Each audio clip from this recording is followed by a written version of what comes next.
I'm Jerry Agar in for Ezra Levant. Tragically, murder takes place across the globe on a daily basis. Canada and the United States are no exception, but somehow one incident has captured much of the public's imagination, and that is the shooting of Trayvon Martin in Florida. I don't know what took place there, and neither do you. I hope there's more of an investigation and less posing and posturing. But I do take exception to a VP of the AFL-CIO, Arlene Holt-Baker, saying that right-wing policies are to blame.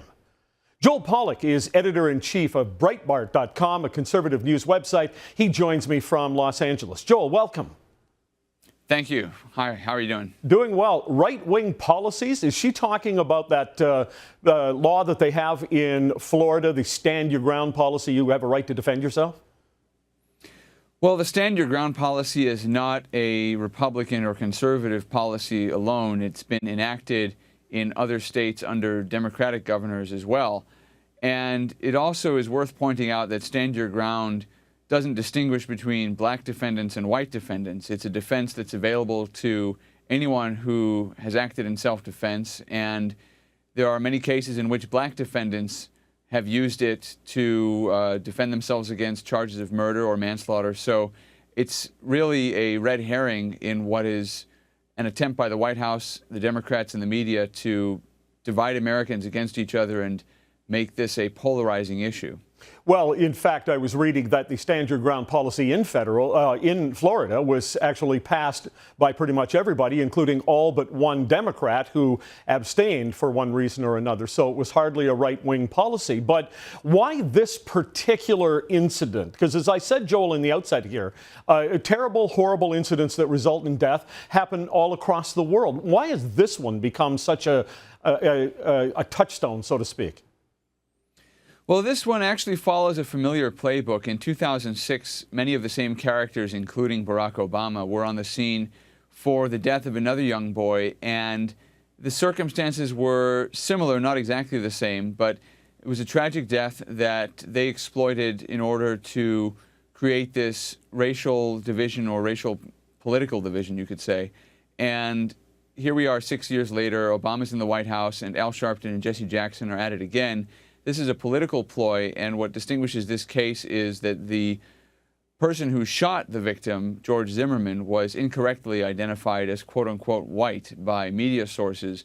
That gave Sharpton and some of the activist groups an excuse to turn this into some kind of a teachable moment on race relations in America. If anything, it's a teachable moment about the left and the way in which they cannot survive without making Americans believe that we're divided against each other. So, you know, if racism didn't exist, they'd have to invent it. And in this case, they had to invent it to a large extent around the identity of the shooter, George Zimmerman, who's of mixed Hispanic descent. And this is a tragic case, one in which, as you pointed out, we don't yet know all the facts. But the police decided not to charge Zimmerman for one reason or another, and the media has fallen all over itself trying to follow the Obama administration's lead in declaring this to be a litmus test for race relations in America. Now, two networks, NBC and ABC, have had to retract or adjust statements that they made about George Zimmerman. NBC had selectively edited his 911 call, and ABC News had claimed last week that the videotape of him entering the police station showed that he hadn't been injured as he had claimed. Today, they're backtracking and saying, yes, there are shots that show he had a head wound when he was in the police station. So there is lots going on in this case that we don't know about. The media is trying to convince us, or has been trying to convince us, that it's an open and shut hate crime by George Zimmerman against Trayvon Martin, and the Obama administration has played right along. They've done it because they can't run on anything else, frankly. The economy is not doing well. The foreign policy of this administration is not going to rescue it, and so it's looking for a way to mobilize its core supporters, looking toward November 2012, and what it's trying to do is portray America once again as an oppressive nation, a divided nation, a racist nation, and Republicans as on the wrong side of that oppressive racial and economic divide. This is classic Alinsky tactics: divide and rule, class warfare, racial division. And America is so far beyond those categories that it doesn't resonate, I think, with the majority of Americans, but it does resonate with Obama's radical left-wing base, and that's why he's playing along and why the media is helping him out. They want to see him reelected, and he's playing a strategy right from Saul Alinsky's playbook.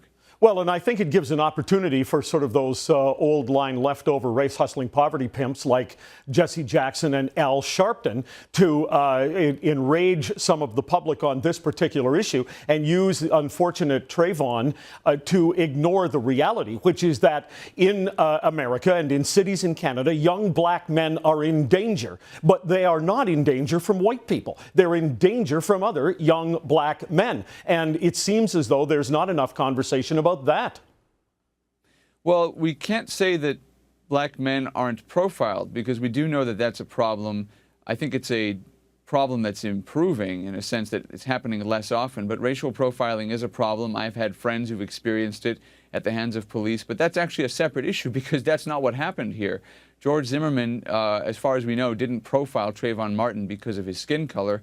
He noticed Trayvon Martin because he wasn't from the neighborhood and because he seemed to be acting suspiciously. That's as much as we know from the 911 call. Right. So they've made this into a racial issue. There are real racial issues in America, in Canada as well, but they're tapping into those legitimate issues in order to hype an illegitimate narrative, which is about a supposed hate crime that turns out probably not to have been such. And they're pitting us against each other in an attempt to re-elect the president, and it's unraveling every day. Is the re-election of the president unraveling, by the way? I think it is. I mean, you see poll numbers that show Obama leading Mitt Romney and other Republicans in swing states, but when the Republican nomination process is over and people are looking at the choice as to whether or not to re-elect President Barack Obama, it's impossible to point to anything he's actually done for the country that's positive since he took office. His signature achievement, Obamacare, is now about to fall apart at the Supreme Court, much to the surprise of the liberal media and the legal academic elite that said this was a slam dunk case for Obama. So if that falls apart, he really has nothing to show except the killing of Osama bin Laden, which was largely a military operation that he's taking credit for. So he doesn't really have much to show Americans, and as this story is falling apart, so is his election narrative. Joel, thanks so much. Thank you.